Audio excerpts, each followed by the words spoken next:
ಸ್ನೇಹಿತರೆ, ಜಿಯೋ ಸಾವನ್ ಆ್ಯಪ್ನಲ್ಲಿ ನಮಗೆ ರಿಫಂಡ್ ವಾಪಸ್ ಸಿಗುತ್ತಾ, ನಮ್ಮ ಒಂದು ಸಬ್ಸ್ಕ್ರಿಪ್ಷನ್ ಅಮೌಂಟ್ ಏನು ಕಟ್ ಆಗಿರುತ್ತೆ ಅದರ ಒಂದು ರಿಫಂಡ್ ಅನ್ನೋದು ವಾಪಸ್ ಸಿಗುತ್ತಾ ಅಂತ ತುಂಬ ಜನ ಕಮೆಂಟ್ ಮಾಡ್ತಾ ಇದ್ರು.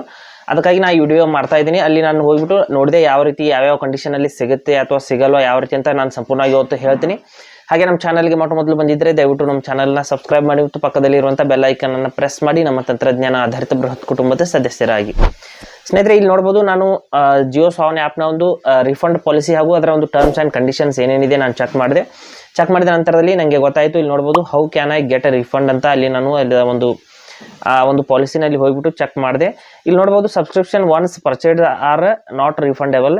How ever if you have an auto renewing subscription and you have cancelled it, you will be able to enjoy all your subscription benefits until the end of your current billing cycle. ಅಂದರೆ ನೀವು ನಿಮ್ಮ ಒಂದು ಸಬ್ಸ್ಕ್ರಿಪ್ಷನ್ನ ತಗೊಂಡ ತಕ್ಷಣದಲ್ಲಿನೇ cancel ಮಾಡಿದರೂ ಕೂಡ ನಿಮ್ಮ ಒಂದು refund ಅನ್ನೋದು ಸಿಗೋದಿಲ್ಲ.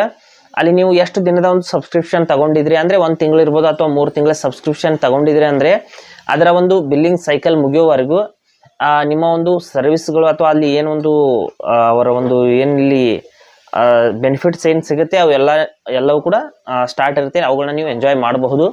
ಆದರೆ ಯಾವುದೇ ರೀತಿಯಲ್ಲಿ ನಿಮಗೆ ರಿಫಂಡ್ ಅನ್ನೋದು ಸಿಗೋದಿಲ್ಲ. ಯಾವುದೇ ಇಲ್ಲಿ ನೀವು ಒಂದು ಸಾರಿ ಸಬ್ಸ್ಕ್ರಿಪ್ಷನ್ನ ತೊಗೊಂಡ್ರೆ ಮುಗಿದೋಯ್ತು, ರಿಫಂಡ್ ಅನ್ನೋದು ಸಿಗೋದಿಲ್ಲ. ಅದೇ ಈ ಪಾಲಿಸಿನಲ್ಲಿ ಇರುವಂಥದ್ದು. ಅದಕ್ಕಾಗಿ ನೀವು ಇಲ್ಲಿ ಏನಾದರೂ ಅಮೌಂಟ್ ಕಟ್ ಆದರೆ ನೀವು ಆಟೋಪೇನ ಕ್ಯಾನ್ಸಲ್ ಮಾಡ್ಕೊಳ್ಳಿ. ಯಾಕೆಂದರೆ ನೆಕ್ಸ್ಟ್ ಮಂತಲ್ಲಿ ಕಟ್ ಆಗಬಾರ್ದು. ನೀವು ಸಬ್ಸ್ಕ್ರಿಪ್ಷನ್ನ ಕ್ಯಾನ್ಸಲ್ ಮಾಡ್ಕೊಳ್ಳಿ ಮತ್ತು ನೀವು ಯಾವ ಒಂದು UPI ಆ್ಯಪ್ನಿಂದ ಅಲ್ಲಿ ಆಟೋಪೇನ ಕೊಟ್ಟಿದ್ದೀರಾ, ಗೂಗಲ್ ಪೇ ಇರ್ಬೋದು ಅಥವಾ ಗೂಗಲ್ ಪೇ, ಫೋನ್ಪೇ ಹಾಗೂ ಭೀಮ್ UPI 3 ಆ್ಯಪ್ ಕಡೆಯಿಂದ ನೀವು 3ರಲ್ಲಿ ಯಾವುದಾದ್ರೂ ಒಂದು ಆ್ಯಪ್ ಕಡೆಯಿಂದ ಆಟೋಪೇನ ಕೊಟ್ಟಿರ್ತೀರ. ಅದರಲ್ಲಿ ಹೋಗ್ಬಿಟ್ಟು ನೀವು ಆಟೋಪೇ ಸೆಟ್ಟಿಂಗ್ಸ್ನಲ್ಲಿ ಹೋಗ್ಬಿಟ್ಟು ಅದನ್ನು ಕ್ಯಾನ್ಸಲ್ ಮಾಡ್ಕೊಳ್ಳಿ. ಯಾಕೆಂದರೆ ನೆಕ್ಸ್ಟ್ ಮಂತ್ ಕೂಡ ಆ ಅಮೌಂಟ್ ಅನ್ನೋದು ಕಟ್ ಆಗಬಾರ್ದು. ಈ ರೀತಿ ನೀವು ಕ್ಯಾನ್ಸಲ್ ಮಾಡ್ಕೊಂಡು ಬಿಟ್ಟು ಬಿಡ್ಬೋದು. ಇಲ್ಲಿ ಯಾವುದೇ ರೀತಿಯಲ್ಲಿ ರಿಫಂಡ್ ಅನ್ನೋದು ಸಿಗೋದಿಲ್ಲ. ಹಾಗೆ ಸ್ನೇಹಿತರೆ, ಕೊಟ್ಟಿರೋ ಮಾಹಿತಿ ಸಂಪೂರ್ಣ ಮತ್ತು ನಿರೂಪಣೆ ಮಾಡಿದೆ ಶೈಲಿ ಉತ್ತಮ ಅಂತ ಅನಿಸಿದರೆ ವಿಡಿಯೋನ ಲೈಕ್ ಮಾಡಿ ಮತ್ತು ನಿಮ್ಮ ಸ್ನೇಹಿತರಿಗೂ ಕೂಡ ಶೇರ್ ಮಾಡಿ. ಹಾಗೆ ಅದ್ರ ಬಗ್ಗೆ ಸಮಸ್ಯೆಗಳು, ಡೌಟ್ಗಳು ಇದ್ದರೆ ಕಮೆಂಟಲ್ಲಿ ಅವಶ್ಯವಾಗಿ ತಿಳಿಸಿ.